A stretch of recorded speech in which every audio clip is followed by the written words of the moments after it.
spent 20 years as a school counselor building what I thought were safer, more equitable schools. Last Tuesday, a 13-year-old boy sat in my office with panic attacks so severe he vomits before school. Suspended from 4 schools in 3 years for crimes like drawing in class and rough play. And when I finally looked at the data, I realized the system I helped create isn't protecting anyone.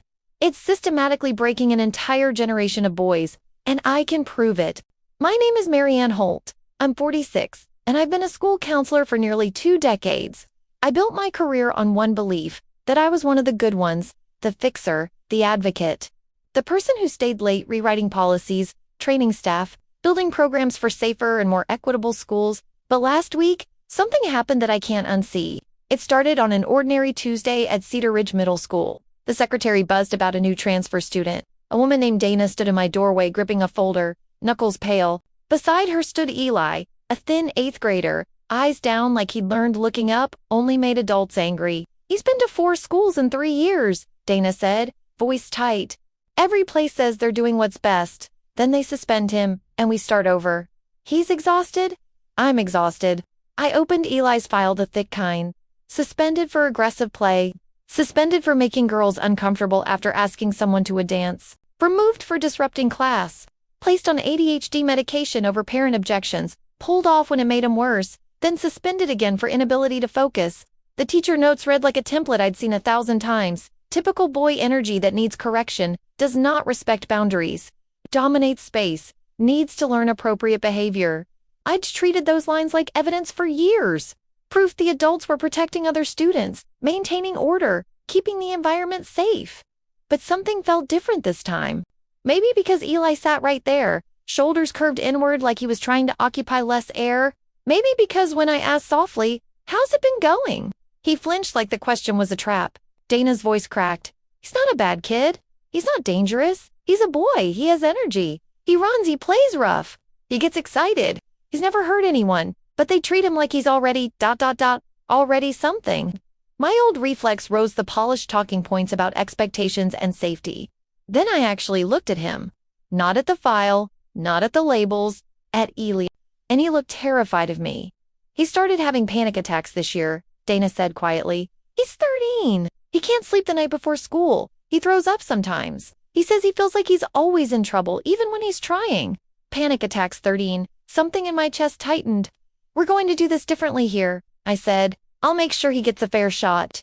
Dana exhaled like she'd been holding her breath for years. But Eli didn't relax. He just stared at the floor like he'd heard promises before. That night, I barely slept. I kept thinking about all the boys I'd seen, thousands of them, how many files like Eli's I'd skimmed and nodded along to. How many meetings where boy behavior was spoken about like a disease to manage. The next morning, our principal, Dr. Alana Pierce, stood at a staff meeting with charts. Look at this achievement gap is narrowing. Major improvements. Girls were outperforming boys in every subject. Not by a little. Another slide. Boys were 60% of special education placements. 80% of disciplinary actions. Diagnosed with behavioral disorders at multiple times the rate of girls. The room hummed with satisfied murmurs. Finally, the girls are getting their chance to shine, someone said. My stomach dropped. What are we doing to help the boys? I asked. The room went still. Dr. Pierce blinked like I'd asked why the sky was blue. Marianne, boys have had advantages for centuries. We're correcting imbalance. But these boys, I said, they're 12, 13. They didn't have advantages for centuries. They're children in our classrooms right now. Another counselor jumped in. Boys are resilient. They'll be fine. We need to keep focusing on the girls who've been held back. The meeting moved on. I sat there feeling punched in the chest. Back in my office, I pulled data without a story attached. District-wide, boys were falling behind across the board graduation rates, GPA, college prep benchmarks, enrollment trajectories, not a blip, a slope. Then I tracked suspension rates over time.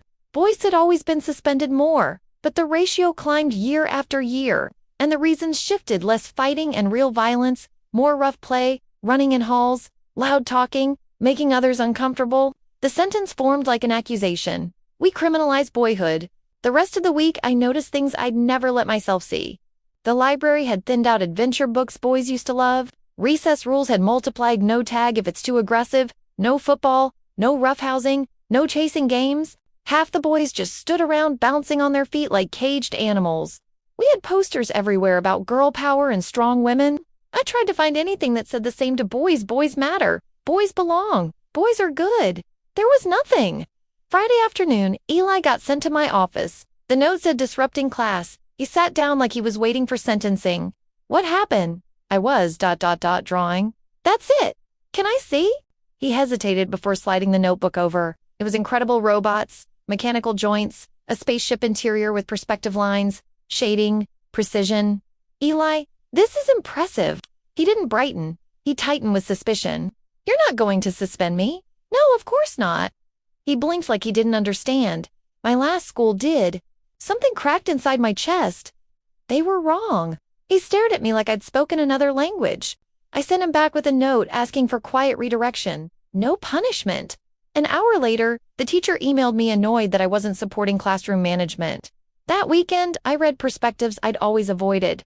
The widening gap in education outcomes, boys, mental health, young men reporting shame, purposelessness, loneliness, kids saying school felt like a place where they were constantly corrected for existing too loudly. I read about shrinking male role models in education, about thoughtlessness, about how certain behaviors get labeled disorders when they don't fit the environment. By Sunday night, my kitchen table was covered in printouts. The question kept forming, did supporting girls require making boys the enemy? When did equity start to sound like punishment? Monday morning, Eli's file was still on my desk. I read it slowly. Every note said the same thing in different words. Be less, be quieter, stop moving, stop taking up space, stop being what you are. The first note started when he was 8. 5 years of adults telling him he was a problem. How many Elis were there? Dr. Pierce popped in. You okay? You look pale? How many boys have we suspended this year? I don't know. A couple hundred? Why? And girls? Maybe 40? Does that not concern you? Her voice went firm. Boys act out more. They're more physical. We maintain safety. Or we've created an environment where normal boy behavior is treated as deviant. She stared at me like I'd become someone else. Are you feeling all right? We're failing them. We're holding them accountable. For what? For being boys. Her jaw tightened. We have research showing traditional masculine behavior can be harmful. Harmful to who? To everyone. To girls. To society. To boys themselves. What if we're wrong? She looked at me like I'd denied gravity. You helped write half these policies. You trained dozens of counselors. You've been a leader in building equitable schools. She was right. I had helped build it. That afternoon, another staff meeting introduced a new initiative to combat harmful masculinity in middle school. The intentions sounded noble: consent education, emotional awareness, respect, but the subtext wasn't guidance. It was suspicion. Not you are good and you can be better, but you are a potential threat and you must be managed. Kara presented slides about boys needing to step back, talk less, make space, connecting male energy to future harm, competitiveness to danger, rough play to violence. I thought of Eli, quiet and anxious, already punished by 4 schools, being told again to be smaller. How many boys in this school have told you they feel welcomed here? I asked. Kara blinked. We're not trying to make them feel welcomed. We're trying to make them accountable. They're children. We're treating them like they're already guilty of things they haven't done. Boys need to understand their privilege. I stood up. What privilege? What privilege does Eli have suspended from 4 schools? Panic attacks. Medicated since he was 9. Individual cases don't. It's not individual. It's all of them. Look at our data. Boys are failing everywhere and we're acting like it's a win. The room went silent. Dr. Pierce's voice went careful. Marianne, I think you should take a personal day. We're not correcting imbalance, I said. We're creating a new one, and we're doing it to children. I left the meeting, shut my office door, and it all hit at once. 20 years of it. Every boy I dismissed, every parent I soothed, while their son learned to hate school, every policy that punished rough play and competition and noise and energy, every training I ran telling teachers to see typical boy behavior as concerning, the athletes I helped bench for aggression, the class clowns I helped medicate into compliance, the energetic kids I helped label as disordered, the quiet ones who got quieter, the bold ones who learned boldness was dangerous, a whole generation learning, starting at 5, that they were problems to be solved, and I hadn't just participated. I'd led. I slid out of my chair onto the floor. We did this, I whispered. We did this. Kara stepped in. Marianne. Oh my God, are you okay? I looked up. We hurt them. We've been hurting them for 20 years. Her face tightened. We've been helping. We've been creating equity. At what cost? Why did helping girls require hurting boys? She had no answer.